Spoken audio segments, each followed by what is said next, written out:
We've had 20,000 people in Atlanta, 20,000 people in Austin, Texas, 15,000 people in Oakland. And, you know, they're every race and creed and color and background, young, old, Democrat, independents, even some Republicans sneak in. And I know because they whisper to me, they say, I'm a Republican. And I support you. That's great. And it's inspiring, and it reminds me, you know, they tell us that we are inevitably divided, that we're separated into red states and blue states, and we're always going to be involved in this partisan victory. That's what politics is all about. But what these crowds and what this crowd tonight reminds me of is that the problems that we face are not the problems of the American people. The American people aren't the problem. The American people are the answer. And if we can just get the American people's voices and their core decency reflected in our politics in Washington, then we are going to make enormous progress in the years to come in this country. That's what we need to make our country back.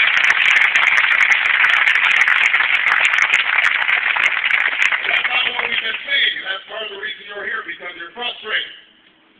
You're frustrated with an administration that has treated our Constitution as a nuisance to be avoided instead of the foundation of our liberty and our democracy.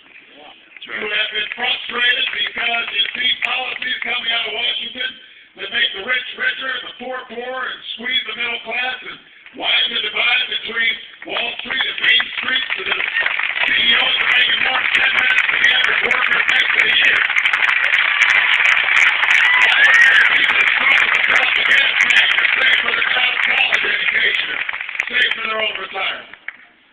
You're frustrated about an administration that can't seem to handle the challenge of providing decent, affordable health care to every single American, despite being the wealthiest country on earth.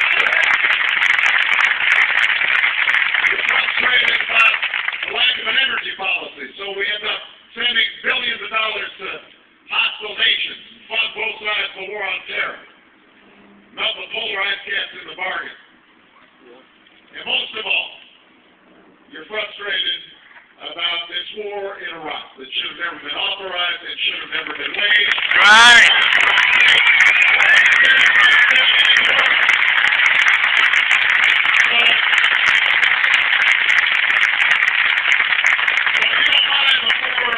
Before we start taking questions, I just want to talk to you a little bit about Iraq. I delivered a longer speech earlier today, and I just want to give you a sense of my remarks and my perspective.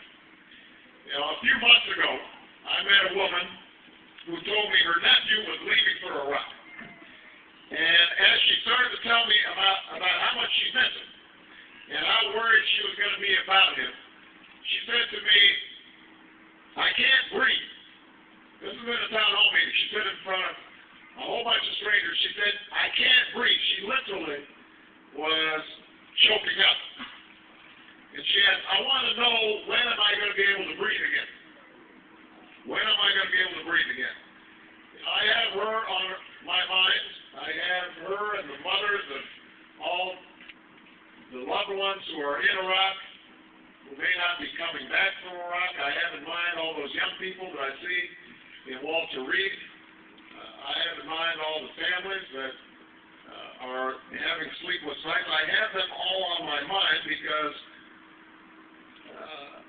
when I think about what we've gone through as a country and where we need to go, I realize that all of us at some level have been holding our breath for the last 5 years. 5 years ago today, President Bush made his case for war in the United Nations. Some of you remember that. Citing the lessons of 9/11, he said, we had to act. To suggest otherwise, he said, is the hope against the evidence. That's what President Bush said 5 years ago today. George Bush was wrong. Right. The people who attacked us on 9/11 were in Afghanistan, not in Iraq. Al-Qaeda in Iraq didn't exist before the invasion. The case for war was built on exaggerated fear and on empty evidence. But conventional thinking lined up.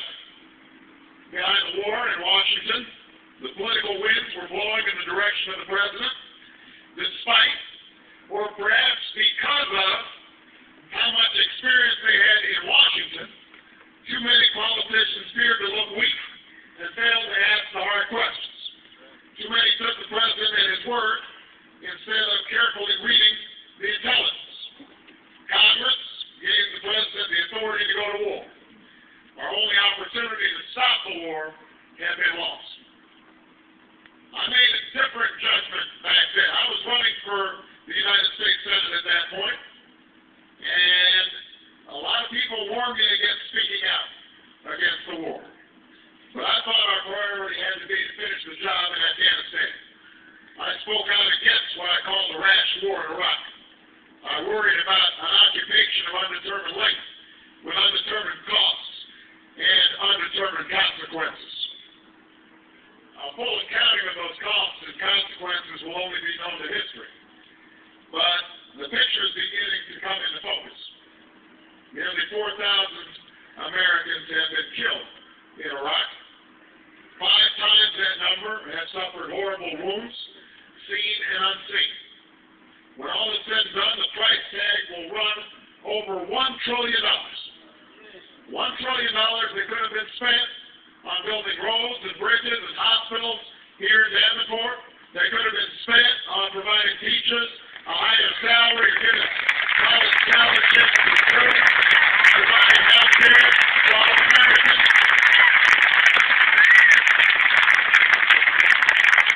Our military is under pressure as never before.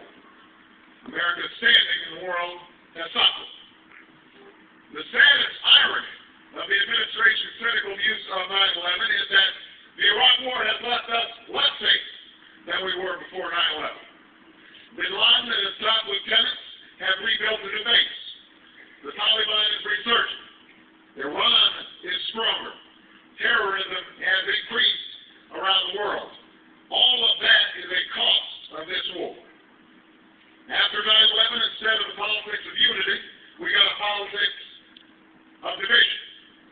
The only thing we were asked to do for our country was support this misguided war, and if you were against it, then somehow you were unpatriotic. We lost that sense of common purpose as Americans. And we're not going to be a truly united and resolute America until we can stop holding our breath, until we can come together again and reclaim our foreign policy and our politics and end this war that has cost us so very much. That's right.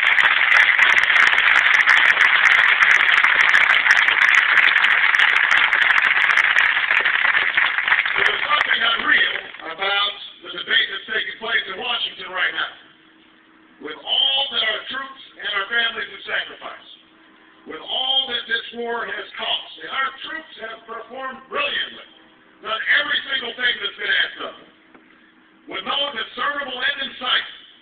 The same people who told us about democracy spreading across the Middle East, being greeted as liberators, being in the last throes of the insurgency, those same people are now trumpeting the uneven and precarious containment of brutal sectarian violence as if it validates all of their failed decisions previously.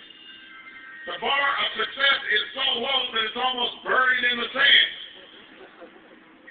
The American people have had enough of the shifting spin. We've had enough of extended deadlines for benchmarks that go unmet. We've had enough of a war that should have never been authorized. I opposed this war from the beginning. I opposed it in 2002 and 2003. I opposed it in 2004 and 2005 and 2006. And now 2007, and I introduced the bill in January to remove all combat brigades by March of next year. And I'm here to say that the end of this war has to begin right now. Right.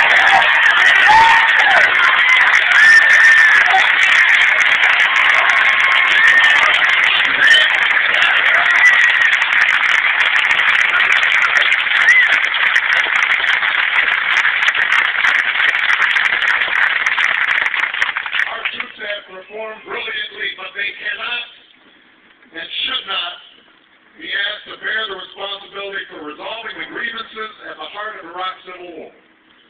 The stated purpose of the surge was to enable Iraq's leaders to reconcile. The Iraqis are not reconciled. We hear a lot about how violence is down in parts of Davenport province, but this has little to do with the surge. It's because Sunni tribal leaders made a political decision to turn against al-Qaeda in Iraq. Our troops cannot police Baghdad indefinitely. Only Iraqis can. But rather than use our presence to make progress, The Iraqi government has put on taking responsibility. Is George Bush driving that train?